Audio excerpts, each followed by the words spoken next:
नमस्कार दोस्तों, आप सभी का स्वागत है मेरे यूट्यूब चैनल में। दोस्तों, आज हम डिस्कस करेंगे डाइवर्सिटी के ही नेक्स्ट जो स्टेप है उसके अंदर कि जो डाइवर्सिटी है उसके अंदर हमने बहुत बार बोला कि ऑर्गेनिज्म, डिफरेंट टाइप के ऑर्गेनिज्म होते हैं। तो ऑर्गेनिज्म क्या होता है? ऑर्गेनिज्म है, किसको कहते हैं ऑर्गेनिज्म?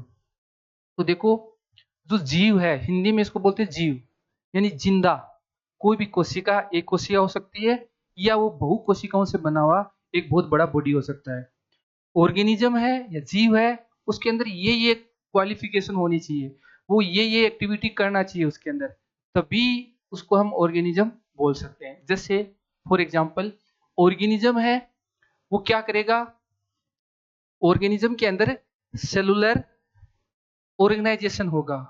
सेलुलर ऑर्गेनाइजेशन का मतलब कि ऑर्गेनिज्म के अंदर सेल्स होंगी, है ना? वो एक सेल हो सकती है या बहुत सारी सेल्स हो सकती हैं। जैसे फॉर एग्जांपल, अगर हम बात करें बैक्टीरिया की, तो बैक्टीरिया क्या है? एक यूनिसेलुलर ऑर्गेनिज्म है ना? या कोई भी फंगस हो सकता है या कोई भी एल्गी हो सकता है जो यूनिसेलुलर हो। अगर बात करें हम मल्टीसेलुलर की, तो उसके अंदर भी सेलुलर ऑर्गेनाइजेशन होगा। यानी सेल है वो टिश्यू, ऑर्गन और बॉडी के अंदर रूपांतरित होगी। तो ऑर्गेनिज्म है, डिफरेंट टाइप के जो ऑर्गेनिज्म है वो कोशिकाओं द्वारा, सेल्स द्वारा बने हुए होते हैं। ये जो सेल्स हैं, ये एक सेल भी हो सकती है पूरे ऑर्गेनिज्म में या बहुत सारे टाइप ऑफ सेल्स भी हो सकती हैं। उसके बाद है सेकंड जो पॉइंट है वो है मेटाबॉलिज्म का। मेटाबॉलिज्म का मतलब होता है उपापचयी क्रियाएं। जो मेटाबॉलिक प्रोसेस है, केमिकल प्रोसेस है, जैसे ग्लूकोज का बनना या ग्लूकोज का टूटना, break down of glucose and formation of glucose, break down of protein and break down formation of protein या प्रोटीन सिंथेसिस। ये सारी की सारी जो प्रोसेस हैं जो एक सेल के अंदर होती हैं, वो मेटाबॉलिज्म के अंदर इंक्लूड होती हैं। मेटाबॉलिज्म वो दो प्रकार का हो सकता है, दो टाइप का हो सकता है। एक होता है कैटाबॉलिज्म और दूसरा होता है एनाबॉलिज्म। कैटाबॉलिज्म के अंदर ब्रेक डाउन, जो भी मॉलिक्यूल्स होते हैं, बायोमोलिक्यूल्स होते हैं, उनका ब्रेक डाउन होता है। एनाबॉलिज्म में जो बायोमोलिक्यूल्स हैं उनका फॉर्मेशन होता है, यानी वो बनते हैं। इसके बाद नेक्स्ट जो पॉइंट है वो है ग्रोथ एंड डेवलपमेंट का, कि ऑर्गेनिज्म होगा उसके अंदर ग्रोथ भी होगी, है ना? पहले एक सेल बनेगी, उसके बाद मल्टीपल, अगर कोई मल्टीसेलुलर ऑर्गेनिज्म है तो बिफोर द बर्थ क्या होगा? जन्म से पहले वो एक कोशिका होगा। जब गैमेट्स का फ्यूजन होता है तो एक कोशिका होती है। किसी भी ऑर्गेनिज्म, इस अर्थ पे जितने भी ऑर्गेनिज्म है वो सारे स्टार्टिंग में एक सेल ही थे, जिसको हम जाइगोट बोलते हैं। तो वो जाइगोटिक सेल्स है। अगर कोई मल्टीसेलुलर ऑर्गेनिज्म है तो वो zygotic cells step by step growth करती हुई, डेवलपमेंट करती हुई एक संपूर्ण ऑर्गेनिज्म में, कंप्लीट होल ऑर्गेनिज्म में रूपांतरित होती है, कन्वर्ट होती है।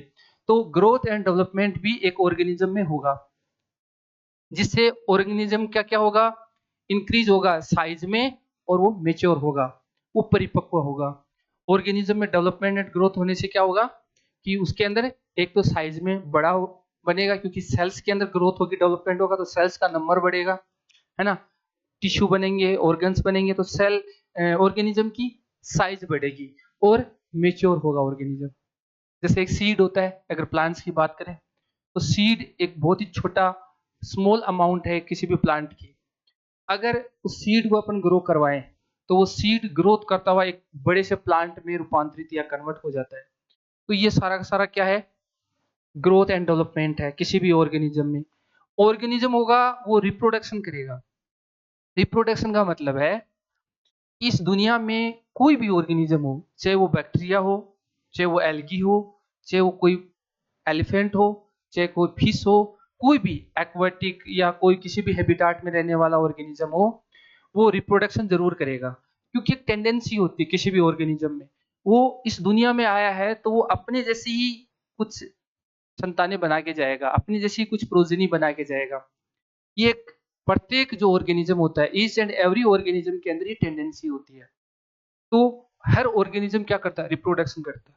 ये अलग बात है कि अलग अलग वे से वो रिप्रोड्यूस होते हैं। कुछ एसेक्सुअली होते हैं, कुछ वेजिटेटिव टाइप से होते हैं, कुछ सेक्सुअली रिप्रोड्यूस होते हैं, लेकिन किसी भी टाइप से हो उस ऑर्गेनिज्म में रिप्रोडक्शन जरूर होगा, क्योंकि उसको क्या करना है, अपनी पॉपुलेशन को इंक्रीज करना है, अपनी पॉपुलेशन को बढ़ाना है। तो वो पॉपुलेशन बढ़ाने के लिए, चाहे प्लांट है तो प्लांट को अगर आप हायर प्लांट को देखोगे तो वो बीज बनाता है, सीड बनाता है। ये सीड, एक ही प्लांट करोड़ों सीड बना सकता है। वैसे अगर अपन एल्गी की बात करें तो एक एल्गी करोड़ों स्पोर्स बनाता है अपने पूरे लाइफ स्पान में। तो स्पोर्स क्या होते हैं, जर्मिनेट होते हैं और नए एल्गी में कन्वर्ट हो जाते हैं। तो ऐसे ही हर एक ऑर्गेनिज्म अपने आप को, अपनी जो प्रोजेनी है उनको बढ़ाने की कोशिश करता है, और पूरे जीवन पर्यंत वो क्या करता रहता है, रिप्रोड्यूस करता रहता है। रिस्पॉन्स टू स्टिमुलाई, जो नेक्स्ट पॉइंट है वो क्या है, देखो कोई भी जो ऑर्गेनिज्म है वो क्या करता है, रिस्पॉन्स करता है।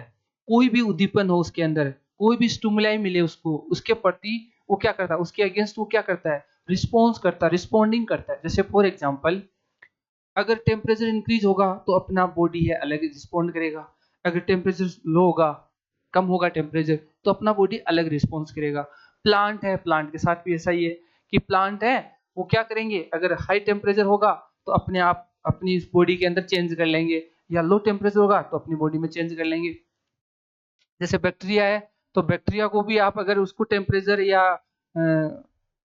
लाइट वगैरह या अदर जो इन्वायरमेंटल फैक्टर है उनके स्टिमुलाई दोगे, अगर उसके अंदर स्टिमुलेशन दोगे तो वो क्या करेगा, उनके प्रति रिस्पॉन्डिंग करेगा वो। तो क्या होना चाहिए, क्या होता है एक ऑर्गेनिज्म में, एक ऑर्गेनिज्म रिस्पॉन्स करता है स्टिमुलाई के प्रति, है ना, स्टिमुलाई के अगेंस्ट, ठीक है। तो ऑर्गेनिज्म है वो रिएक्ट करेगा इन्वायरमेंटल चेंजेस, जो भी इन्वायरमेंट में चेंज होंगे। होम्योस्टेसिस क्या होता है, देखो ऑर्गेनिज्म मेंटेन इंटरनल स्टेबिलिटी।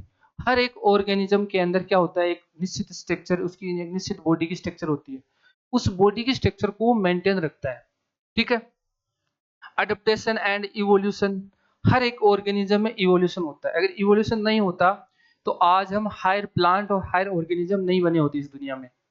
इस अर्थ पे जैसे ही लाइफ फॉर्म हुई, लाइफ पैदा हुई, उस दिन से लेके आज तक हर एक लाइफ इवोल्व हो रही है, क्योंकि आप देखते हो कि हमारा सबका एक कॉमन एंसेस्टर है। प्लांट, बैक्टीरिया, आर्की ग्रुप है, वो सब के सब जो कि क्लासिफिकेशन में आप पढ़ते हो, है ना, एक कॉमन एंसेस्टर था, उससे अलग अलग फंगस अलग बन गए, प्रोटिस्टा अलग बन गए, आगे हम पढ़ेंगे किंगडम के अंदर, है ना। तुम्हारे प्लांटी अलग बन गए, एनिमिलिया जो ग्रुप है वो अलग बन गया। तो इस प्रकार से सब के सब कहाँ से बने, एक ही लाइफ से इवोल्व हुए हैं। तो ये जो लाइफ थी उसके अंदर मिलियंस ऑफ ईयर्स लगे, और उसमें क्या हुआ, टाइम के अकॉर्डिंग चेंजेस आते गए, उनके जो जेनेटिक वेरिएशंस आए, उन वेरिएशंस की वजह से धीरे धीरे इवोल्व होती गई लाइफ, है ना। तो हर एक ऑर्गेनिज्म क्या होता है, इवोल्व होता है। हेरिडिटी, हेरिडिटी का मतलब होता है कि हर एक ऑर्गेनिज्म अपनी प्रोजेनी के अंदर जेनेटिक मटेरियल का ट्रांसफॉर्मेशन करता है, चाहे वो गैमेट के थ्रू हो, चाहे वो वेजिटेटिव रिप्रोडक्शन के थ्रू हो, कैसे भी हो, वो क्या करता है, पास करता है, ट्रेट को पास करता है अपनी ऑफस्प्रिंग। ऑफस्प्रिंग का मतलब होता है उसकी प्रोजेनी या उसकी संतान। उन संतानों में कुछ जेनेटिक मटेरियल अपनी बॉडी का, यानी कि वो जो संतान है उसके अंदर क्रोमोसोम ले लो आप, है ना, क्योंकि आपने सुना होगा कि हर एक ऑर्गेनिज्म के अंदर एक निश्चित अमाउंट में डीएनए होता है, और वो डीएनए जैसे ही उसका रिप्रोडक्शन होता है, उस रिप्रोडक्शन में उसके जो गैमेट्स बनते हैं, उन गैमेट्स में वो डीएनए की जो कॉपी होती है वो जाती है। तो हेरिडिटी के मामले में भी ऑर्गेनिज्म के अंदर ये पॉइंट भी इंक्लूड होगा।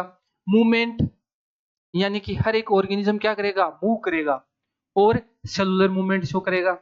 सेल की साइज, शेप, ये सब इंक्रीज होंगे, है ना, तो मूवमेंट भी शो करेगा। एक्सक्रिएशन, कोई भी ऑर्गेनिज्म हो इस दुनिया का, हर एक ऑर्गेनिज्म फूड पे डिपेंड रहता है, आपको पता है, चाहे वो ऑटोट्रोफ्स हो या हेटेरोट्रोफ्स हो। जो ऑटोट्रोफ्स होते हैं वो अपना खाना खुद बना लेते हैं, हेटेरोट्रोफ्स किसी अदर ऑर्गेनिज्म पे डिपेंड रहते हैं। तो वो क्या करते हैं, कुछ ना कुछ खाते हैं फूड के फॉर्म में। अब जब खाएंगे तो कुछ एक्सक्रिएट भी होगा, बॉडी से बाहर भी निकलेगा। तो जो वेस्टेज होते हैं, जो हमारी मेटाबॉलिज्म होने के बाद जो वेस्ट प्रोडक्ट होते हैं, वो हमारी बॉडी या हमारी सेल से बाहर निकालना होता है उनको। तो बड़ा बॉडी होता है तो एक एक सेल्स, वो जो वेस्टेज होता है उसको, अपने जैसे ह्यूमन की बात करें तो ब्लड के अंदर वो छोड़ देते हैं उस वेस्ट को, और ब्लड से यूरिन के थ्रू वो बाहर निकल जाता है, अपनी किडनी वगैरह उसको फिल्टर कर देती है। तो हर एक ऑर्गेनिज्म क्या करता है, वेस्ट को प्रोड्यूस करता है, यानी वेस्ट निकालेगा ही, क्योंकि वो फूड पे डिपेंड है। चाहे बैक्टीरिया हो, चाहे एल्गी हो, चाहे फंजाई हो, कुछ भी हो, सब के सब फूड पे डिपेंड रहते हैं। फूड की एसेंशियल बायोमोलिक्यूल है, यानी एसेंशियल रिक्वायरमेंट है। जितने भी बायोमोलिक्यूल, कार्बोहाइड्रेट, प्रोटीन जो भी है, इन सबको वो क्या करते हैं, कंज्यूम करते हैं एज ए फूड सोर्स के फॉर्म में, और वो क्या करते हैं, कुछ वेस्टेज अपनी बॉडी से बाहर निकालते हैं। तो ये सारे के सारे पॉइंट जहां पे समअप होते हैं, जिस भी बॉडी में, जिस भी सेल में, उसको हम क्या कहेंगे, ऑर्गेनिज्म। यानी ऑर्गेनिज्म के अंदर ये सारी की सारी क्वालिटी होनी चाहिए। ये सब सारी प्रोसेस होंगी, तभी उसको हम ऑर्गेनिज्म कहेंगे। ठीक है।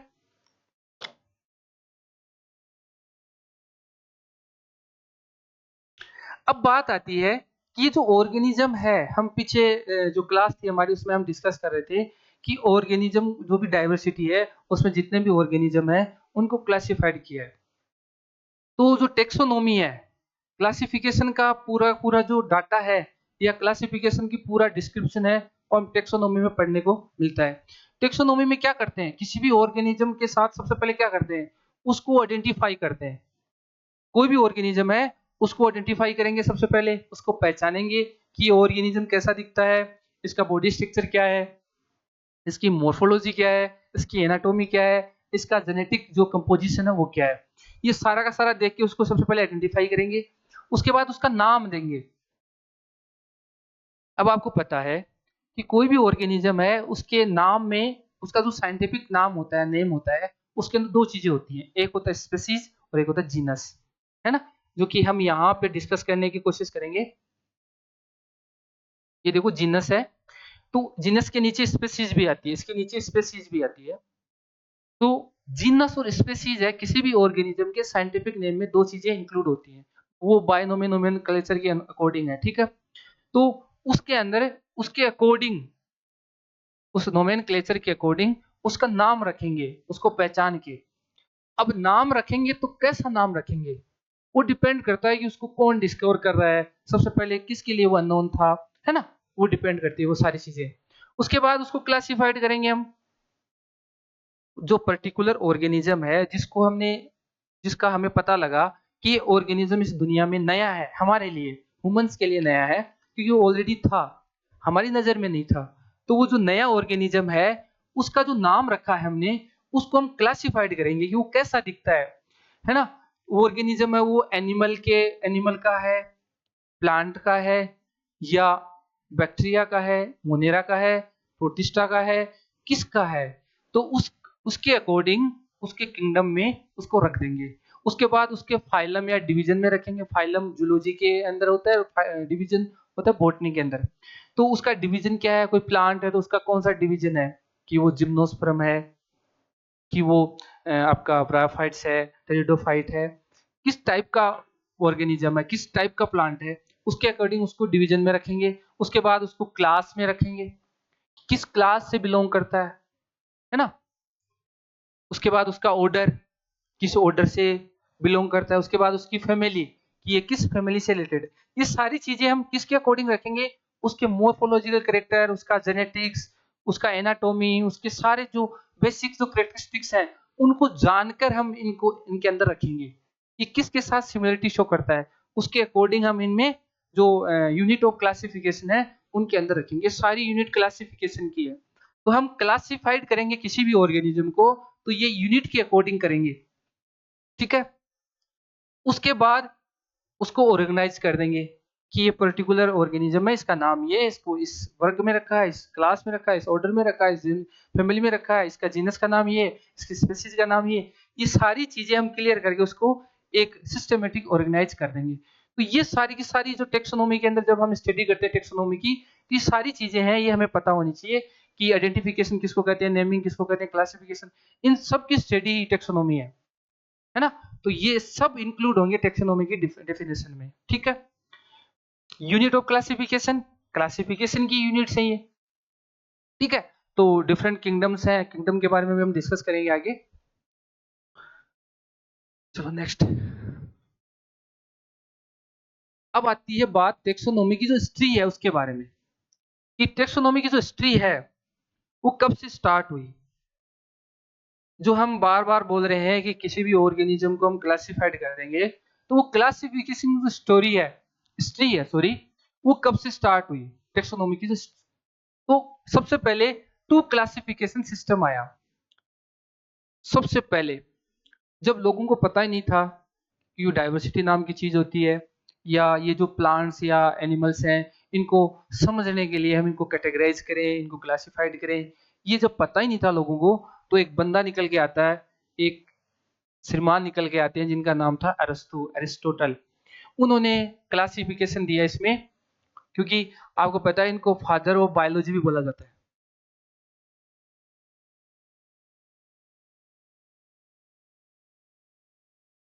और इनको फादर ऑफ जूलॉजी भी बोला जाता है।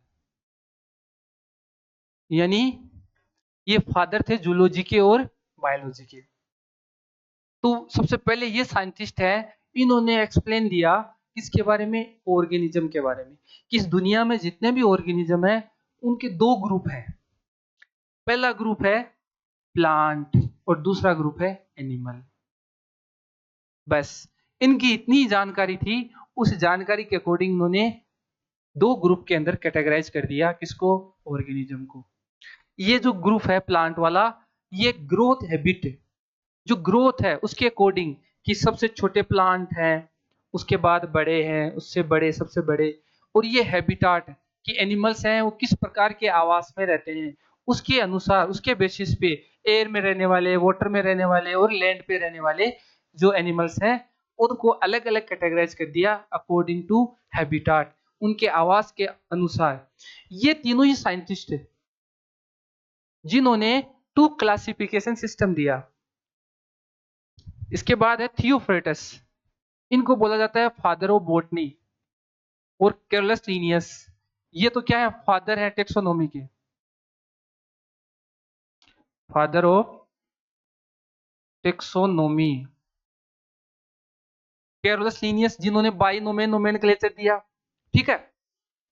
तो ये तीनों के तीनों जो साइंटिस्ट थे, थियोफ्रेटस थे, एरिस्टोटल थे और केरलस लीनियस थे, इन तीनों ने क्या किया, सबसे पहले टू क्लासिफिकेशन सिस्टम दिया, और इनके अकॉर्डिंग जो ऑर्गेनिज्म है वो कैसा होता है, दो ही कैटेगरी में होता है, या तो प्लांट है इस दुनिया में या एनिमल है, और उनको किस किस के आधार पे क्लासिफाइड किया है ना। उसके बाद आता है थियोफ्रेटस का, यानी कि हमने यहाँ तीन पढ़े है ना, अरिस्टोटल का पढ़ लिया हमने, अब थियोफ्रेटस का पढ़ेंगे हम, उसके बाद केरलस लीनियस का। तो थियोफ्रेटस है, इन्होंने क्लासिफिकेशन दिया। फिर अरिस्टोटल का तो क्या हुआ, नॉर्मल था, इनका भी टू क्लास क्लासिफिकेशन सिस्टम ही है, ठीक है। लेकिन इन्होंने थोड़ा सा और ज्यादा स्टडी की। क्या क्या किया इन्होंने, इन्होंने क्लासिफाइड किया प्लांट्स को, लगभग 500 प्लांट्स को इन्होंने क्लासिफाइड कर दिया। और ये जो क्लासिफिकेशन किया इन्होंने, इन्होंने एक इनकी बुक थी इंक्वायरी इनटू प्लांट्स और causes of plants, aetiology of plants, ये इनकी बुक्स थी, जिसके थ्रू इन्होंने दुनिया को या लोगों को समझाया कि प्लांट्स का क्लासिफिकेशन किस प्रकार से किया जाता है, किस प्रकार प्लांट्स को रखते हैं उनको कैटेगराइज के अकॉर्डिंग। तो इन्होंने कैटेगरी बताई हर्ब, सब एंड ट्री। ज्यादा से ज्यादा ये यहाँ तक ही जा सके कि प्लांट्स घास नुमा होते हैं या झाड़ी नुमा होते हैं या बहुत बड़े ट्री होते हैं। तो इन्होंने ये तीन कैटेगरी दी प्लांट्स की, हर्ब, सब एंड ट्रीज। इनका जो फोकस था वो था प्लांट क्लासिफिकेशन, इन्होंने प्लांट को क्लासिफाइड किया है ना। जिस एरिया में इन्होंने स्टडी की, इनका जो फोकस था वो किस किस पे था, एक तो प्लांट के क्लासिफिकेशन पे था, दूसरा था प्लांट के हैबिटाट पे, कि कौन सा प्लांट किस प्रकार के आवास में रहना पसंद करता है, किस प्रकार से उसका जो इकोसिस्टम है वो डेवलप होता है, किस प्रकार के इकोसिस्टम के साथ वो इंटरेक्ट करता है। तो उसके अकॉर्डिंग इन्होंने क्या किया, प्लांट के जो हैबिटाट है उनके बारे में स्टडी की, रिप्रोडक्शन के बारे में बताया इन्होंने, और उन्होंने यूजेस ऑफ प्लांट, यानी कि हमारी जो दैनिक दिनचर्या है, जो डेली लाइफ रूटीन है, उसके अंदर प्लांट्स का क्या इंपॉर्टेंट रोल है, प्लांट्स की क्या भूमिका है, प्लांट्स कितने एसेंशियल एलिमेंट है हमारे लिए, कितने एसेंशियल ऑर्गेनिज्म है जिन पे हम डिपेंड रहते हैं, उसके बारे में, कि प्लांट से मेडिसिन बनाई जा सकती है क्या, और इकोनॉमिकली कि हम प्लांट्स का इकोनॉमिक इंपॉर्टेंस क्या है अपने जीवन में, उसके बारे में इन्होंने एक्सप्लेनेशन दिया। ठीक है, तो ये क्या थे, फादर ऑफ बॉटनी थे। सबसे पहले प्लांट्स के बारे में जो कैटेगरी देने वाले, 3 कैटेगरी में बांटने वाले साइंटिस्ट थे। उसके बाद जो इनसे ज्यादा जो डीप स्टडी किया, उनका नाम था कैरोलस लीनियस। ये लीनियस साहब जिन्होंने बहुत ज्यादा डीप स्टडी की बॉटनी के अंदर क्लासिफिकेशन देने के लिए। जो कैरोलस लीनियस है, आप सब जानते हो, ये फादर है, मॉडर्न फादर ऑफ टेक्सोनोमी है। अगर हम बात करें एंशिएंट फादर ऑफ टेक्सोनोमी, तो वो तो हम बोलेंगे थियोफ्रेटस को, क्योंकि फादर ऑफ बॉटनी भी वही है, और एंशिएंट टेक्सोनोमी के जो फादर है वो थियोफ्रेटस को ही बोला जाता है, जो साइंस कम्युनिटी है उनके द्वारा। कैरोलस लीनियस है, उनको मॉडर्न टेक्सोनोमी के फादर बोला जाता है। आप कमेंट में मेरे को लिखना कि इंडियन जो टेक्सोनोमी है उसके फादर कौन है, कमेंट करके मेरे को रिप्लाई करना। इन्होंने इंट्रोड्यूस किया बाइनोमियल नोमेनक्लेचर, जिसको हम हिंदी में द्विनाम पद्धति बोलते हैं। उसको इंट्रोड्यूस करने वाले सबसे पहले साइंटिस्ट थे वो थे कैरोलस लीनियस, जिसमें हम किसी भी प्लांट को जो उसकी नेमिंग है या उसको डिस्क्राइब करते हैं, वो 2 जीनस और स्पीशीज के अंदर उसका नामकरण करते हैं। वो सबसे पहले जो नाम पद्धति है वो देने वाले साइंटिस्ट है Carolus Linnaeus. Genus plus species, 2 kingdom, मैंने बताया आपको कि प्लांट और एनिमिलिया, ये तीनों जो साइंटिस्ट है, अरिस्टोटल, थियोफ्रेटस और कैरोलस लीनियस, तीनों साइंटिस्टों ने जो क्लासिफिकेशन दिया वो 2 कैटेगरी बनाई उन्होंने ऑर्गेनिज्म की, प्लांट की और एनिमल्स की।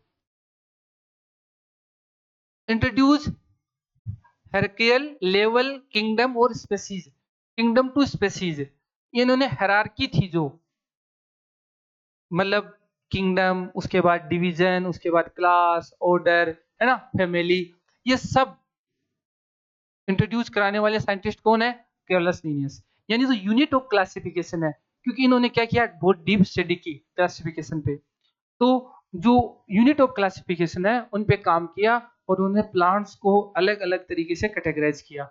इन्होंने बहुत सारी किताबें लिखी सर ने। देखो, सिस्टेमा नेचुरी है, स्पेसिस प्लांटेरियम है, जिनेरा प्लांटेरियम है, फिलोसफिया बॉटनिका है, क्रिटिका बॉटनिका है, कैलियो सिस्टेमेटिक सेक्सुअलिज है।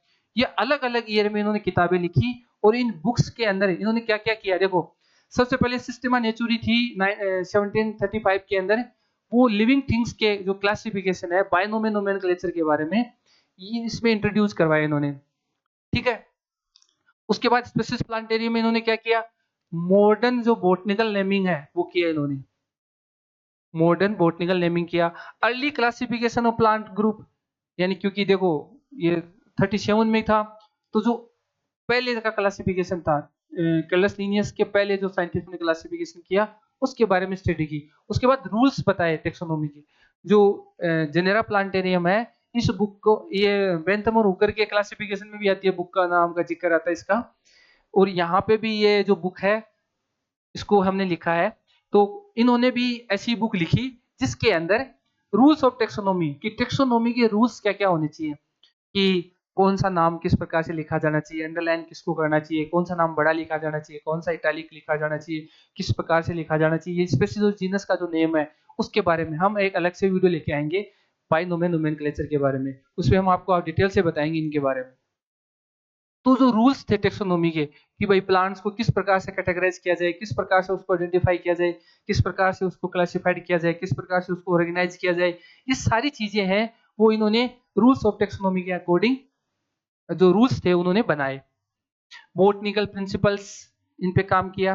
बोटनिकल नेमिंग और methods, sexual system of plant, ये जो बुक थी लास्ट वाली, इसके अंदर इन्होंने क्या किया, जो एनाटोमी है, यानी कि जो एंथर, स्टामिन, है ना, उनके बारे में स्टडी करके इन्होंने सेक्सुअल फ्लोवरिंग प्लांट है उनके अंदर सेक्सुअल जो सिस्टम है उसके बारे में स्टडी कर इन्होंने क्लासिफिकेशन दिया। तो ये लीनियस साहब की किताबें थी, बुक्स थी, जिन इनका फोकस एरिया था कि किस किस पे फोकस करके लिखा और इनका इंपॉर्टेंस क्या क्या है, उसके इन बुक्स के थ्रू हम क्या क्या समझ सकते हैं उन टॉपिक्स के बारे में यहाँ हमने डिस्कस किया।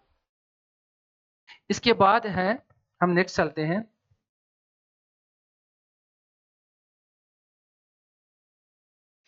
Three kingdom classification system. जो थ्री किंगडम क्लासिफिकेशन सिस्टम था, वो एक सर थे अर्नेस्ट हैकेल, जिन्होंने 1866 के अंदर क्लासिफिकेशन सिस्टम दिया। अब देखो, प्लांटी और एनिमिलिया तो हम पढ़ चुके हैं पहले कि प्लांट और एनिमल्स के अंदर कैटेगराइज किया। कौन कौन से थे? अरिस्टोटल, थियोफ्रेटस और कार्लस लिनियस। इन्होंने तो टू क्लासिफिकेशन सिस्टम दिया, यानी टू किंगडम क्लासिफिकेशन सिस्टम दिया।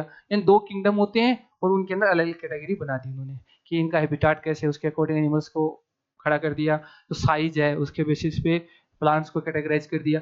लेकिन यहाँ पे जो हैकेल साहब आए, इन्होंने क्या किया, एक नया किंगडम जोड़ दिया, प्रोटिस्टा, है ना। प्रोटिस्टा में जो भी यूनिसेलुलर ऑर्गेनिज्म है उनको इंक्लूड किया इन्होंने। प्लांटी और एनिमिलिया, प्लांट और एनिमल्स के अंदर तो इन्होंने प्लांट्स को रखा, एनिमल्स के अंदर एनिमल्स को रखा, बट इन्होंने प्रोटिस्टा एक नया किंगडम जोड़ दिया, जिसके अंदर इन्होंने क्या किया, यूनिसेलुलर ऑर्गेनिज्म को रखा, जो या तो ऑटोट्रोपिक यानी अपना खाना खुद बना सकते हैं, या वो हेटेरोट्रोपिक किसी और ऑर्गेनिज्म पे डिपेंड रहते हो। इस प्रकार से इन्होंने प्रोटिस्टा ग्रुप एक अलग से बना दिया। ठीक है। इसके बाद है नेक्स्ट क्लासिफिकेशन सिस्टम है,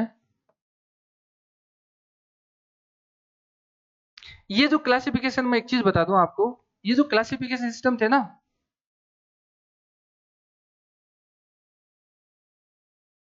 ये जो क्लासिफिकेशन सिस्टम था अपना थियोफ्रेटस का, टू क्लासिफिकेशन सिस्टम एरिस्टोटल का, इसको रिजेक्ट कर दिया। क्यों रिजेक्ट कर दिया? क्योंकि धीरे धीरे जैसे रिसर्च बढ़ी ना, वैसे और ऑर्गेनिज्म मिले, उनका जो भी बनावट, उनकी जो स्ट्रक्चर, बॉडी स्ट्रक्चर है, उनका मोर्फोलॉजी है, वो डिफरेंट था, प्लांट और एनिमल से डिफरेंट था। तब ये क्वेश्चन पुटअप किया गया कि ये इनको कहाँ डालें हम। तब जाके एक नया किंगडम बना दिया हेक्कल साहब ने। हेक्कल के बाद साइंटिस्ट आए, और एक का नाम है कोपलैंड, हर्बर्ट कोपलैंड, जिन्होंने क्या किया कि जो प्रोकैरियोट्स है और यूकैरियोट्स, इनको अलग अलग कैटेगराइज कर दिया। इन्होंने क्या किया, तीन kingdom, sorry, four kingdom system classification system बना दिया। तीन किंगडम यानी थ्री किंगडम क्लासिफिकेशन सिस्टम तो हमने पढ़ लिया, हेकल साहब ने दिया। अब जो कोपलैंड साहब थे, इन्होंने क्या किया, 1956 के अंदर क्या किया, चार यानी फोर किंगडम क्लासिफिकेशन सिस्टम है उसको बना दिया। चार किंगडम कौन कौन से बनाए इन्होंने? इन्होंने मोनेरा बनाया, जिसको जिसके अंदर हम इंक्लूड करते हैं बैक्टीरिया को। इन्होंने प्रोटिस्टा बना दिया,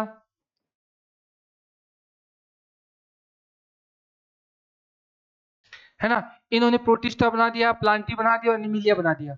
ऐसे करके चार जो क्लासिफिक किंगडम थे, इनको एक्सप्लेन किया इन्होंने। प्लस इन्होंने क्या बताया कि बेसिस ऑफ न्यूक्लियस, जो न्यूक्लियस है उसके प्रेजेंट या एब्सेंट, यानी कि न्यूक्लियर मेम्ब्रेन है, उसके प्रेजेंट और एब्सेंट के बेसिस पे इन्होंने क्या कर दिया, प्रोकैरियोट्स और यूकैरियोट्स ऑर्गेनिज्म है, इनको क्लासिफाइड कर दिया। To separate prokaryotes organism bacteria from protista.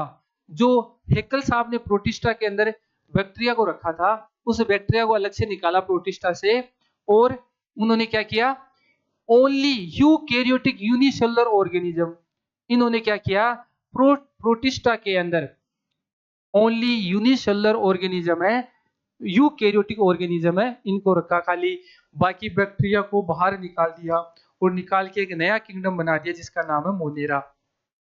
ठीक है। इसके बाद है नेक्स्ट, नेक्स्ट क्लासिफिकेशन सिस्टम अपना फाइव किंगडम क्लासिफिकेशन सिस्टम। देखो, सबसे ज्यादा जो मान्य या वैलिड जो क्लासिफिकेशन सिस्टम है वो यही है। इसके अंदर क्या क्या प्रॉब्लम रही कि इसके अंदर जो मोनेरा है, प्रोटिस्टा है, प्रोटिस्टा के अंदर क्या हुआ कि इन्होंने यूकैरियोटिक जो यूनिसेलुलर ऑर्गेनिज्म है इनको भी डाल दिया, मतलब फंगस वगैरह है, इनको अलग से क्लासिफाइड नहीं किया। तो उसके बाद जो विटेकर थे, R S Robert H Whittaker, जो साइंटिस्ट थे, इन्होंने क्या किया, फाइव किंगडम क्लासिफिकेशन सिस्टम दिया। विटेकर साहब ने क्या किया, 1969 में 5 किंगडम क्लासिफिकेशन सिस्टम दिया। इस क्लासिफिकेशन के अंदर क्या है कि सबसे पहले जो बाकी क्लासिफिकेशन सिस्टम थे उनको इंप्रूव किया गया और एक नया क्लासिफिकेशन सिस्टम के अंदर किंगडम बना दिया जिसका नाम है फंजाई। मोनेरा के अंदर क्या रखा इन्होंने, बैक्टीरिया को, प्रोटिस्टा में यूग्लिना वगैरह को रखा, फंजाई में फंगस है ही आपको पता है, प्लांट में प्लांट्स को रखा और एनिमल्स को रखा एनिमिलिया में। तो इन्होंने क्या किया, 5 किंगडम बना दिए, 5 किंगडम बना दिए, जो आज हम ज्यादातर जो बुक्स के अंदर हम पढ़ते हैं जिसके बारे में डिटेल से, वो है 5 किंगडम क्लासिफिकेशन सिस्टम, जो कि विटेकर साहब द्वारा दिया गया। इसका जो मेन टॉपिक थे उसके अंदर जो मतलब जिसके बारे में इन्होंने रिसर्च करके बताया कि एक अलग से क्लासिफिकेशन है, तो उसके अंदर क्या क्या था, सेल टाइप था। एक तो बेसिक जो कंपोनेंट थे जिनके बेसिस पे इन्होंने क्लासिफिकेशन दिया, एक तो सेल का टाइप है कि किस टाइप का सेल है। जैसे अगर हम बात करें तो ये क्या है, इसके अंदर यूनिसेलुलर होते हैं, ठीक है, और ये इधर प्लांट्स, और ये भी क्या है, प्लांट्स के अंदर भी जैसे ब्लू ग्रीन एल्गी है, साइनोबैक्टीरिया, उसको कहाँ इंक्लूड कर लिया, मोनेरा के अंदर इंक्लूड कर लिया, है ना। प्लांट्स के अंदर इसको नहीं रखा, हालांकि ये एल्गी था लेकिन इसको इसमें इंक्लूड कर लिया। तो इन्होंने क्या किया, सेल का टाइप कि किस प्रकार की कोशिका है, प्रोकैरियोटिक कोशिका है या यूकैरियोटिक कोशिका है। जिस कोशिका के पास प्रॉपर वेल डेवलप्ड न्यूक्लियस नहीं है उसको प्रोकैरियोटिक सेल बोलते हैं, और जिसके पास वेल डेवलप्ड न्यूक्लियस होता है उसको यूकैरियोटिक सेल। यू का मतलब होता है ट्रू, और कैरियोटिक जो कैरियन वर्ड से बना है जिसका मतलब होता है केंद्रक न्यूक्लियस। तो जिसके पास वेल डेवलप न्यूक्लियस होता है उसको बोलते हैं यूकैरियोट्स, जिसके पास प्रीमेटिव टाइप का न्यूक्लियस होता है ना, जिसके पास वेल डेवलप न्यूक्लियस नहीं होता है, एब्सेंट होता है, उसको बोलते हैं प्रोकैरियोट्स। हालांकि जो जेनेटिक मटेरियल है वो दोनों दोनों के पास होता है, बट जो प्रोकैरियोट्स हैं उनका जो जेनेटिक मटेरियल है वो कम होता है कंपेयर टू यूकैरियोट्स, और अमाउंट में कम होता है, और इनका जो न्यूक्लियर मेम्ब्रेन है उससे कवरिंग नहीं रहता जेनेटिक मटेरियल। उसके बाद सेल ऑर्गेनाइज कि ये यूनिसेलुलर है या मल्टीसेलुलर। जो ऑर्गेनिज्म है हमने डिस्कस किया कि एक तो यूनिसेलुलर एक कोशिकीय हो सकते हैं, मल्टीसेलुलर बहुकोशिकीय हो सकते हैं। उसके बेसिस पे इन्होंने क्लासिफाइड किया। मोड ऑफ न्यूट्रिशन इन्होंने रखा कि किस प्रकार के ऑर्गेनिज्म, ऑटोट्रोप्स है कि हेटेरोट्रोप्स है, उसके बेसिस पे इन्होंने क्या किया, क्लासिफिकेशन दिया। और रिप्रोडक्शन और उनके फाइलोजेनिक रिलेशन कि रिप्रोड्यूस कैसे होते हैं, वेजिटेटिव टाइप का रिप्रोडक्शन होता है कि सेक्सुअली होता है कि, है ना, स्पोर से होता है, एसेक्सुअल रिप्रोडक्शन होता है। उसके बेसिस पे इन्होंने क्लासिफिकेशन सिस्टम दिया। और फाइलोजेनिक रिलेशन कि इसका इसके साथ क्या रिलेशन है, इसका इसके साथ क्या रिलेशन है, इनका जो रिलेशनशिप है वो निकाल के इन्होंने ये क्लासिफिकेशन सिस्टम दिया, जिसको बोलते हैं हम 5 किंगडम क्लासिफिकेशन सिस्टम। इनके कुछ पॉइंट्स और हैं, मैं आपको बता देता हूँ। जैसे अगर हम इस सारणी के थ्रू समझेंगे तो ज्यादा अच्छा रहेगा हमारे लिए। ये देखो, ये 5 किंगडम क्लासिफिकेशन सिस्टम है, उसके कैरेक्टरिस्टिक्स है, आप देख रहे हो। इसके अंदर जो सेल का टाइप है वो प्रोकैरियोट है, मोनेरा प्रोकैरियोटिक सेल होती है, प्रोटिस्ट है उनको यूकैरियोटिक सेल बोलते हैं, बाकी सभी आगे फंजाई, प्लांटी, एनिमिलिया, सब के सब क्या होते हैं, यूकैरियोट्स होते हैं। क्यों होते हैं यूकैरियोट्स, मैं आपको पहले बता चुका हूँ प्रीवियस स्लाइड पे ही कि यूकैरियोट वो होते हैं जिनके पास वेल डेवलप न्यूक्लियस होता है, और प्रोकैरियोट्स वो होते हैं जिनके पास वेल डेवलप न्यूक्लियस नहीं होता है, यानी प्रीमेटिव टाइप का न्यूक्लियस होता है जिसके चारों ओर, जिसके अराउंड, जिसका जो जेनेटिक मटेरियल है उस न्यूक्लियर मेम्ब्रेन से एनवेलप नहीं रहता है, घिरा हुआ नहीं रहता है। और यूकैरियोट्स में जो न्यूक्लियस के चारों ओर जो केंद्रक झिल्ली होती है, न्यूक्लियर मेम्ब्रेन होती है, वो प्रेजेंट रहती है। फंजाई भी यूकैरियोट्स है, प्लांटी भी यूकैरियोट्स है, और एनिमिलिया के अंदर भी सारे सारे ऑर्गेनिज्म यूकैरियोटिक है। उसके बाद है सेल वॉल, जिसको हम कोशिका भित्ति बोलते हैं, सेल वॉल। क्योंकि प्लांट के अंदर सेल वॉल होती है और फंगस के अंदर सेल वॉल होती है, बैक्टीरिया के अंदर भी सेल वॉल होती है। सेल वॉल के आधार पे तो जो ग्राम थे, है ना, ग्राम स्टेनिंग करते हैं, साइंटिस्ट का नाम है ग्राम। तो जो ग्राम स्टेनिंग करते हैं वो ग्राम ने ही सबसे पहले इसको डिस्कवर किया था। तो gram positive gram negative bacteria बने किसके आधार पर, सेल वॉल के आधार पर। तो नॉन सेलुलोजिक यानी जिसके अंदर सेलुलोज ना हो, और पॉलीसेकेराइड अमीनो एसिड कंटेनिंग। ठीक है, ये सारे की सारा जो करेक्टरिस्टिक्स हैं इनको अलग अलग तरीके से क्या कर दिया, इन्होंने अलग अलग जो किंगडम है उसके अकॉर्डिंग बता दिया। प्रेजेंट इन सम यानी यूकेरियोट्स और प्रोटिस्टा है, इनके अंदर कुछ में क्या होता है, ये जो पॉलीसेकेराइड वगैरह से बनी हुई सेल वॉल होती है। यूकेरियोट्स में फंजाई में तो क्या होता है, प्रेजेंट होती है 100% सेल वॉल, ये तो आपकी काइटिन और पॉलीसेकेराइड के द्वारा बनी होती है। और प्लांट्स के अंदर आप जानते हो कि उसके अंदर सेलुलोज, हेमिसेलुलोज, पेक्टिन, ये सारे के सारे जो पॉलीसेकेराइड्स हैं इनसे मिलकर बनी होती है सेल वॉल। और जो एनिमिलिया है यानी कि एनिमल्स है, उनके अंदर सेल वॉल है वो एब्सेंट होती है। एनिमल्स की जो सेल है वो खाली सेल मेम्ब्रेन द्वारा ही घिरी हुई रहती है, सेल मेम्ब्रेन ही प्रेजेंट होती है, सेल वॉल नहीं होती एनिमल्स के अंदर। प्लांट्स, फंजाई और प्रोटिस्टा और तो आपके जो बैक्टीरिया हैं उनके अंदर, प्रोटिस्टा के अंदर, इन सब के अंदर सेल वॉल प्रेजेंट होती है, बट उनकी जो कंपोजिशन है वो अलग अलग होती है। न्यूक्लियर मेम्ब्रेन आपको पता है मैंने कि प्रोकैरियोट्स और यूकैरियोट्स हम बेसिस ऑफ न्यूक्लियर मेम्ब्रेन के आधार पे तो कर रहे हैं, तो जाहिर सी बात है बैक्टीरिया के अंदर न्यूक्लियर मेम्ब्रेन, न्यूक्लियस के चारों ओर मेम्ब्रेन नहीं होगी, किसी कारण तो ये प्रोकैरियोट्स है, बाकी में सब में प्रेजेंट है। इट मीन सारे के सारे किसको रिप्रेजेंट कर रहे हैं, यूकैरियोट्स को। ठीक है, बॉडी ऑर्गेनाइजेशन नॉर्मली जो एक कोशिकीय जीव है जिनके अंदर खाली एक सेल होती है ना, यूनिसेलुलर जिसको बोलते हैं, उनके अंदर उनका ऑर्गेनाइजेशन सिर्फ एक सेल है। और जो मल्टीसेलुलर होते हैं उनके अंदर बॉडी होता है, ऑर्गन्स होते हैं, तो वैसे उसके अकॉर्डिंग सेलुलर लेवल पे होता है ये भी प्रोटिस्टा भी एक कोशिकीय सेलुलर लेवल पे होता है। ये मल्टीसेलुलर होता है बट टिश्यू वगैरह नहीं होते इसमें भी, फंजाई वगैरह में थैलाई स्ट्रक्चर होती है। प्लांट के अंदर टिश्यू भी होते हैं, ऑर्गन भी होते हैं, और एल्गी वगैरह के अंदर टिश्यू वगैरह नहीं होते हैं। और एनिमल्स के अंदर तो टिश्यू होते हैं, है ना, और बॉडी है, बॉडी ऑर्गन्स भी होते हैं और ऑर्गन सिस्टम भी होता है, उनसे मिलकर ही बॉडी बनती है।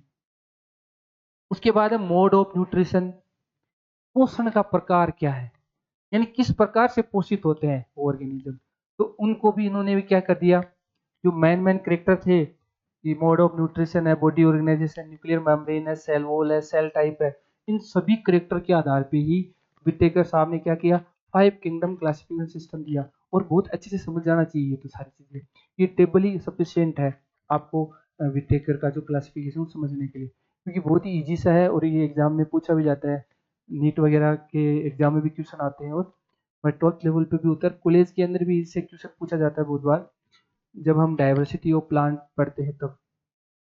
तो ये जो क्लासिफिकेशन सिस्टम है ये बॉटनी और जूलॉजी दोनों के अंदर है, विटेकर का क्लासिफिकेशन। तो मोड ऑफ न्यूट्रिशन के अंदर ऑटोट्रॉफ्स हो सकते हैं, है ना, फोटोसिंथेटिक हो सकते हैं, कीमोसिंथेटिक हो सकते हैं, या हेटेरोट्रोपिक हो सकते हैं। देखो हम ऑटोट्रोपिक क्यों बोल रहा हूँ, क्योंकि साइनोबैक्टीरिया भी इसके अंदर इंक्लूड किया ना।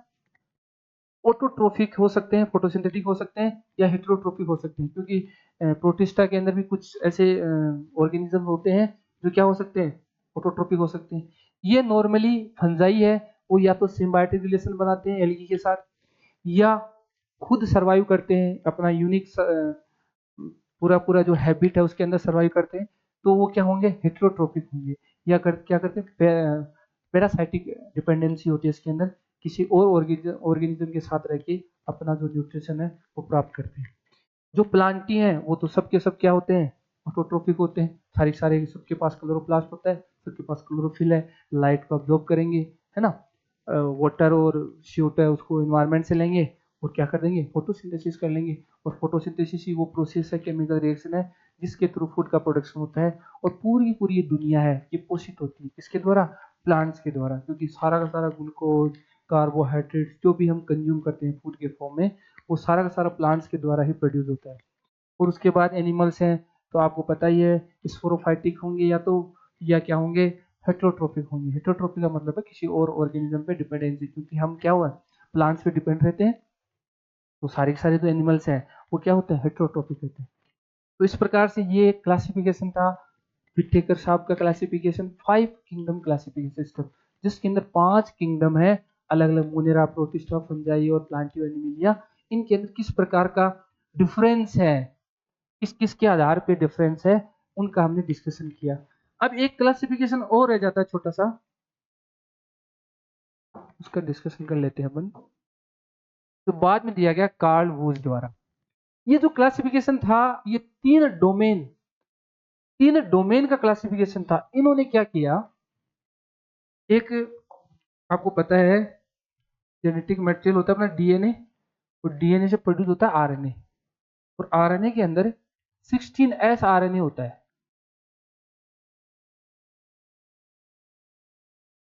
आरएनए के अंदर क्या होता है, 16S आरएनए होता है।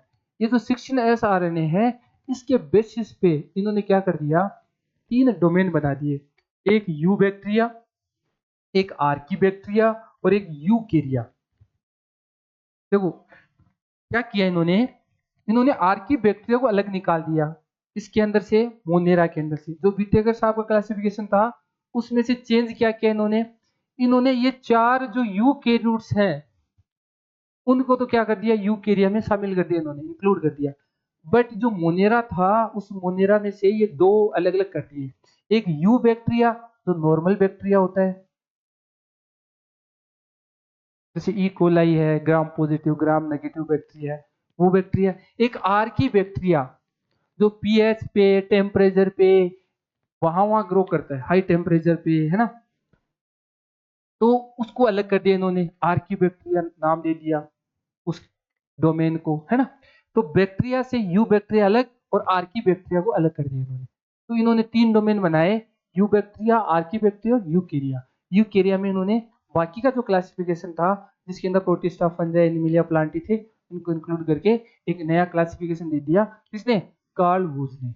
बस ये थोड़ा सा था। तो यहाँ अपना जो क्लासिफिकेशन सिस्टम था वो तो हो गया कंप्लीट, ठीक है। अब हम नए वीडियो में पढ़ेंगे एल्गी के बारे में, क्योंकि सबसे पहले जब हम प्लांटी क्लासिफिकेशन, जो प्लांटी है उस प्लांटी के अंदर पढ़ते हैं, तो सबसे पहले प्लांटी को सब डिवीजन के अंदर पढ़ते हैं, तो उसके अंदर आता है algae, bryophyte, pteridophyte, gymnosperm, angiosperm. तो हम धीरे धीरे एक एक प्लांट को, सॉरी एक एक डिवीजन को डिटेल से डिस्कशन करेंगे। तो आज की क्लास में बस इतना ही, फिर से एक नई क्लास में मिलेंगे, तब तक के लिए आप पढ़ते रहिए। जय हिंद।